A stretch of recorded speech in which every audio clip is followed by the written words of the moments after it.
ఈ కార్యక్రమాన్ని సమర్పిస్తున్నవారు హోటల్ 1977 అమ్మమ్మ రుచులు హైజీనిక్ హెల్దీ డెలీషియస్ టిఫిన్స్ ఆనందంగా తినండి ఆరోగ్యంగా ఉండండి. For franchise contact 89589 58999 50989 Rajasekhara Reddy గారి హయాంలో చేవేళ్ల చెల్లెమ్మగా హోంమంత్రిగా భారతదేశంలోనే మొట్టమొదటి హోమ్ మినిస్టర్ అంటే సబితా ఇంద్రారెడ్డి గారు పేరు చిరస్థాయిగా నిలిచిపోతాయి.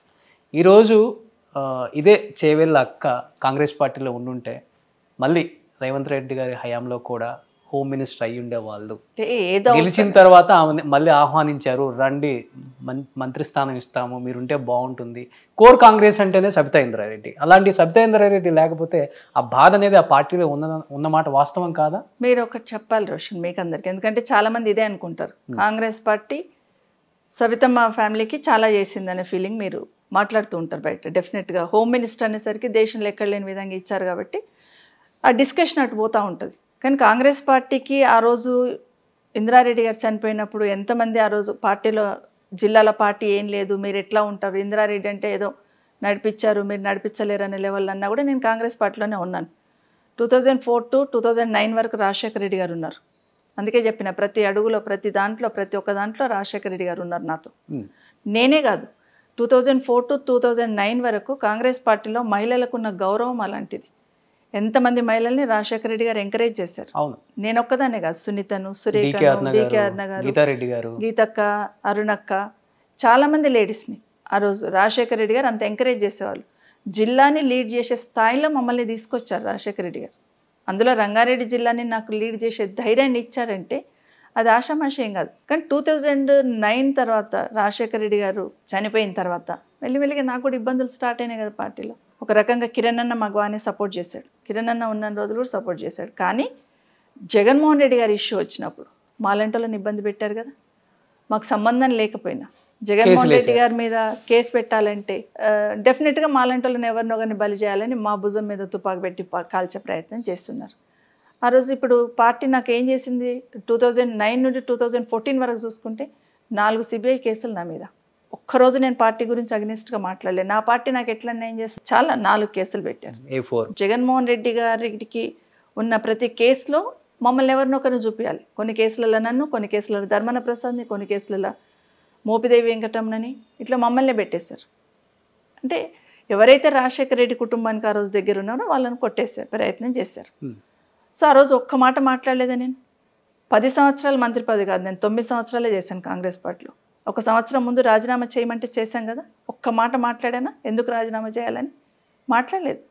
కేసులైనా కూడా నేను మాట్లాడలేదు. ఎందుకంటే నా మీద నాకు నమ్మకం, నేను ఎక్కడ రూల్కి అగ్నిస్ట్గా చేయలేదు. న్యాయస్థానాల మీద నమ్మకం, డెఫినెట్గా అక్కడ నాకు న్యాయం జరుగుతుందని నమ్మకం ఉంది కాబట్టి ధైర్యంగా ఉన్నాను. అంటే నేను అంటున్నాను కాంగ్రెస్ పార్టీ చాలా చేసింది అంటే నష్టం కూడా జరిగింది నాకు. 2014లో సరే 2009 to 2014 వరకు కేసులు అయినాయి, రిజైన్ చేసినాను, అంతా అయిపోయిన తర్వాత 2014లో పార్టీ నాకు ఎట్లా సపోర్ట్ చేయాలా? అందరికీ ఒకటే టికెట్ ఇస్తాము, 2 టికెట్లు ఇవ్వమన్నప్పుడు నా వరకు వచ్చేసరికి ఆ రోజున్న ఇన్ఛార్జ్ గారు నాతో మాట్లాడుతూ, సరే మా కోమటిరెడ్డి గారి ఫ్యామిలీకి, ఉత్తమ్ ఫ్యామిలీకి, మీ ఫ్యామిలీకి ఎగ్జంప్షన్ ఇస్తాను, మీకు ఒక్కరికి ఎగ్జంప్షన్ ఇచ్చి టికెట్ ఇస్తాను, ఎంపీ ఎమ్మెల్యే 2 ఇస్తామంటే నేను అగ్రి అయ్యాను. నా కొడుకు ఎంపీ అనౌన్స్ చేశారు. చేసినాక తీరా నా టికెట్ అనౌన్స్ చేస్తున్నప్పుడు నో అన్నారు కదా. అప్పుడు నాకు ఎంత దెబ్బ తగిలింది పొలిటికల్గా. నా కొడుకుని గెలిపించుకోవాలంటే ఎంత కష్టం. ఆ టైంలో జిల్లాలో ఏం నింద వేశారు మా అబ్బాయి మీద, అమ్మని కాదని ఆయన ఇబ్బంది పెట్టి తెచ్చుకున్న టికెట్ వాళ్ళ అబ్బాయి అని చెప్పి బ్లేమ్ చేసే ప్రయత్నం చేశారు. దానికి నష్టం ఎవరు చేసినట్టు? మీరు కదా, కాంగ్రెస్ పార్టీ కదా. మీరు ఇస్తామన్నందుకే కదా నేను యాక్సెప్ట్ చేశాను, అదర్వైజ్ నేనే తీసుకునేదాన్ని. నేను లేనప్పుడు నా కొడుకు ఎలా గెలుస్తాడు అనుకుంటాం జిల్లాలో? ఆ బ్లేమ్ చేస్తున్నారు కదా, అట్లా నష్టం జరిగింది పొలిటికల్గా 2014లో. బట్ ఒక్క మాట మాట్లాడాను రోషన్, చెప్పండి మీరు ఎక్కడైనా దిగండి, ఎప్పుడైనా పార్టీకి అగ్నిస్ట్ మాట్లాడానా? నేను మాట్లాడలేదు. ట్రై చేశాము, మా బాబు ఓడిపోయినాడు. 2009 to 2014 వరకు నేను ఏమీ లేను కదా, పవర్లో కూడా లేను, ఏమీ లేదు కదా, మా కుటుంబానికి సీట్ ఇవ్వలేదు కాబట్టి.